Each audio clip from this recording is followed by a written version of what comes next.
नमस्कार मित्रों, आज हम एक ऐसे ब्रह्मास्त्र प्राणायाम का अभ्यास करेंगे जो कि हमारे शरीर के लिए रामबाण की तरह काम करता है।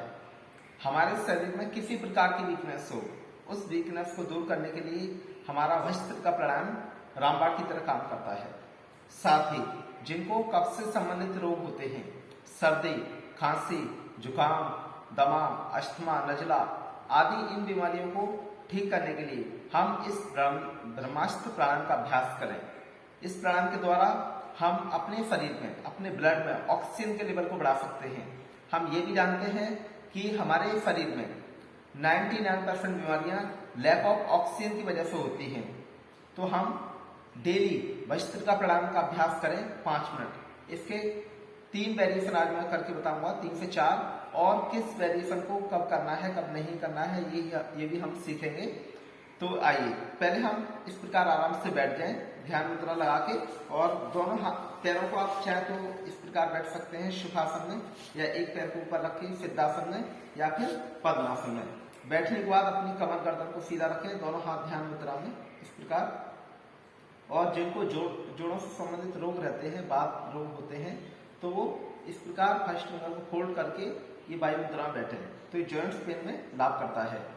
अब हम क्या करेंगे, लंबी गहरी श्वास को भरेंगे और छोड़ेंगे। जिनको हाई बीपी होता है, पहले मैं उनके लिए करके बता रहा हूं कि वो इस प्राणायाम को किस प्रकार करें। धीरे धीरे श्वास को भरें, छोड़ें।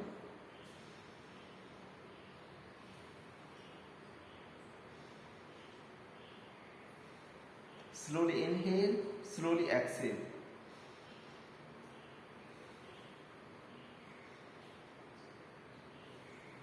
अपने फेफड़ों को फैलाते हुए धीरे धीरे लंबी गहरी श्वास को भरें, धीरे धीरे छोड़ें।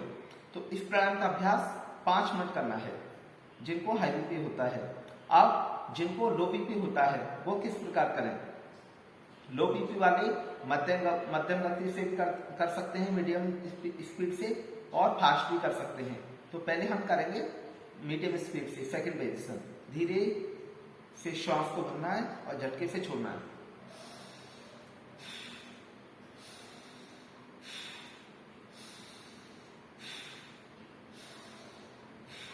इस प्रकार जब आप श्वास को भरेंगे तो झटके से छोड़ेंगे। इसमें जब आप झटके से श्वास को छोड़ते हैं तो हमारी बॉडी डिटॉक्स होती है। और एक इसमें आपको जानकारी और दे दूं, जैसे हम सामान्य लेवल से जब हम ब्रीदिंग करते हैं सामान्य तरीके से, तो हमारे अंदर जो ऑक्सीजन का लेवल है, जो हमारा ब्रीदिंग रेट है, वो नॉर्मली हम 1 मिनट में 16 से 18 बार श्वास को लेते हैं। लेकिन जब आप इस प्राणायाम का अभ्यास करेंगे तो आपका ब्रीदिंग रेट धीरे धीरे कम होता चला जाएगा। आप 1 मिनट में 10 बार श्वास लेंगे, छोड़ेंगे, फिर 8 बार, फिर 7 बार, फिर 6 बार तक। जो लोग डेली अभ्यास करते हैं योग का, प्राणायाम का, तो फिर वो 1 मिनट में लगभग 6, 7, 8 बार तक श्वास को लेते छोड़ते हैं। ऐसा करने से क्या होता है, हम जानते हैं कि जो कछुआ होता है वो 1 मिनट में लगभग 4 बार श्वास को लेता है, 4 बार छोड़ता है। तो उसकी आयु 400 वर्ष होती है, वो 400 साल तक जीता है। तो इसी प्रकार हमारी श्वासें लंबी होनी चाहिए और 1 मिनट में कम होनी चाहिए। हम कुछ लोग जैसे 1 मिनट में 15-20 बार, नॉर्मली 16 से 18 बार लेते हैं, कुछ लोग 25-30 बार तक भी लेते हैं, उनकी ब्रीदिंग फास्ट हो जाती है। तो जब आप प्राणायाम का अभ्यास करेंगे आपकी ब्रीदिंग आपके कंट्रोल में होने लगेगी और आपकी श्वासें धीरे हो जाएंगी, लंबी हो जाएगी। तो इसलिए इस प्राणायाम को आप करें। दूसरी बात, इसमें क्या होता है, जब हम नॉर्मल स्थिति में होते हैं तो हमारे फेफड़ों में लगभग 50 से 60 ml ऑक्सीजन हमेशा भरी रहती है। तो जब आप श्वास को भरेंगे और झटके से छोड़ेंगे तो जो पहले से एयर हमारे लंग्स में भरी है वो खाली होगी, तो फ्रेश एयर जाएगी हमारे लंग्स में। जब फ्रेश एयर जाएगी तो हमारी बॉडी धीरे धीरे डिटॉक्स होती चली जाएगी, जो बीमारियां हैं वो दूर होती चली जाएगी। तो इसमें आपने क्या करना है, श्वास को भरना है और झटके से छोड़ना है।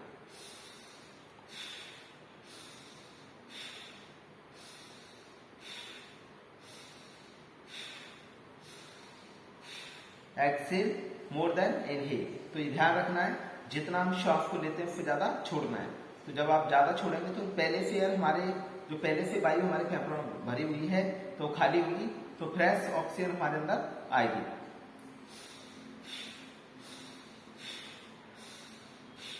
बस हमने इस फेफड़ों को फोकस करना है कि हमने फेफड़ों को फुलाना है, फेफड़ों को बंद करना है।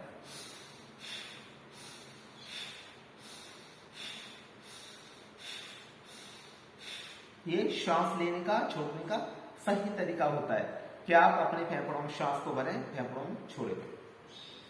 तो ये अभी हमारे 2 वेरिएशन हुए। अब मैंने आपको बताया करता है कि ये ब्रह्मास्त्र की तरह काम करता है, तो इसलिए करता है कि अब जो 3rd वेरिएशन आने वाला है वो बहुत सुपर एनर्जीफुल है।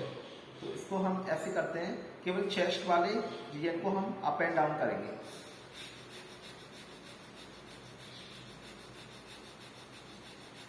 श्वास को जल्दी जल्दी भरेंगे, छोड़ेंगे, भरेंगे, छोड़ेंगे।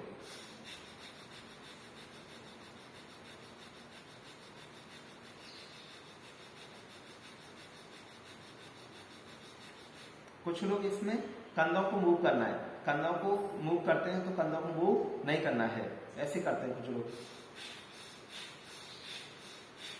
कंधे नहीं करने हैं, केवल हमें अपने फेफड़ों को, अपने लंग्स को मूव करना है।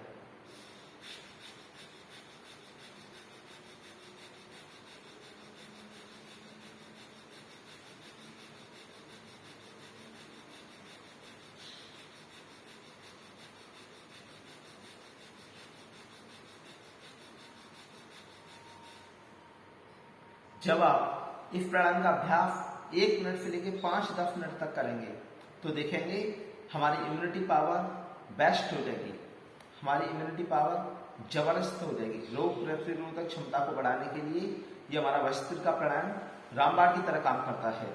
तो आप इस प्राणायाम को 1 मिनट से लेके 5-10 मिनट डेली करें, फिर आप देखिए इसके चमत्कारिक लाभ। एक प्राणायाम करने से हम लगभग 100-200-500 बीमारियों को ठीक कर सकते हैं। हम ये जानते हैं कि ज़्यादातर बीमारियां लैक ऑफ ऑक्सीजन की वजह से होती हैं। लगभग 99% बीमारियां केवल ऑक्सीजन के लेवल के कम होने के कारण होती हैं। तो जब आप इस प्राणायाम को करेंगे भस्त्रिका को, तो आपके अंदर ऑक्सीजन का लेवल भरपूर रहेगा और आपके शरीर में ऊर्जा का स्तर भरपूर रहेगा, एनर्जी का लेवल बेस्ट रहेगा और आपको फिर किसी प्रकार की वीकनेस नहीं होगी। जो लोग कमजोर हैं, जिनको थकान हो जाती है या मानसिक तनाव रहता है, स्ट्रेस रहता है, चक्कर आते हैं, किसी प्रकार की कमजोरी हो, आप इस प्राणायाम को कीजिए, देखेंगे आप इसके चमत्कारिक लाभ पाएंगे। और जिनको हार्ट संबंधित रोग हो जाते हैं, मैंने बताया लो बीपी, हाई बीपी, तो पहले आप धीरे धीरे इस प्राणायाम का अभ्यास करें, फिर इसको मीडियम करें, फिर फास्ट करें, तो देखेंगे इससे हार्ट संबंधित रोग भी नहीं होंगे। जिनको कोलेस्ट्रॉल बढ़ जाता है, कोलेस्ट्रॉल कम होगा, जिनको डायबिटीज होती है, डायबिटीज कंट्रोल होगी, जिनको गैस्ट्रिक प्रॉब्लम होती है, गैस्ट्रिक प्रॉब्लम नहीं होगी। तो इसके अनंत लाभ हैं। इससे मोटापा भी कम होता है। जब हम एक बार श्वास को लेते छोड़ते हैं, फास्ट जब ब्रीदिंग करते हैं, तो 1 स्टॉप 1 कैलोरी को हम बर्न कर सकते हैं। तो जब आप एक बार श्वास को लेंगे छोड़ेंगे तो एक बार में 1 कैलोरी बर्न होती है। अगर आप 1000 बार इसको करते हैं तो 1000 कैलोरी बर्न कर सकते हैं। तो इसको आप जरूर करें। ये एक रामबाण एवं उत्तम प्राणायाम है हमारे स्वास्थ्य को हेल्दी रखने के लिए। इस प्रकार बस यही सावधानी रखनी है इसकी कि हाई बीपी वालों को फास्ट नहीं करना है, उसको धीरे धीरे करना है। बाकी लो बीपी वाले या जो लोग स्वस्थ हैं या जिनको छोटी छोटी बीमारियां हैं, वो लोग इसको मध्यम एवं फास्ट गति से कर सकते हैं।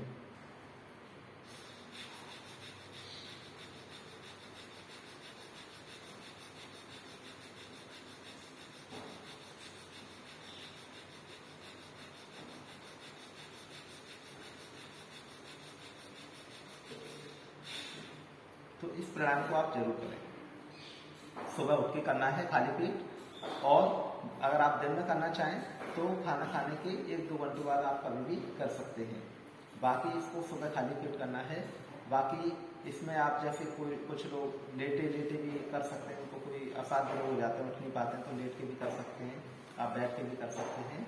लेकिन इसको आप जरूर करें। इस प्राणायाम को करने से आपको चमत्कारी लाभ पाएंगे। डेली करें और साथ ही इस प्राणायाम को आप करते रहेंगे तो आपको देखेंगे जीवन में जब तक जिएंगे कभी भी आप बीमार नहीं पड़ेंगे। आपके फेफड़े स्वस्थ रहेंगे, आपके शरीर में एनर्जी का लेवल बेस्ट रहेगा। तो आप इस प्राणायाम को खुद भी करें, अपने परिवार में जो भी बच्चे हैं, बुजुर्ग हैं, जवान हैं, सबको कराएं, डेली कराएं। जो लोग कहते हैं कि हमारे पास योग करने के लिए समय नहीं है, तो आप उनको बोलिए कि आप इस प्राणायाम को केवल 5 मिनट डेली कीजिए।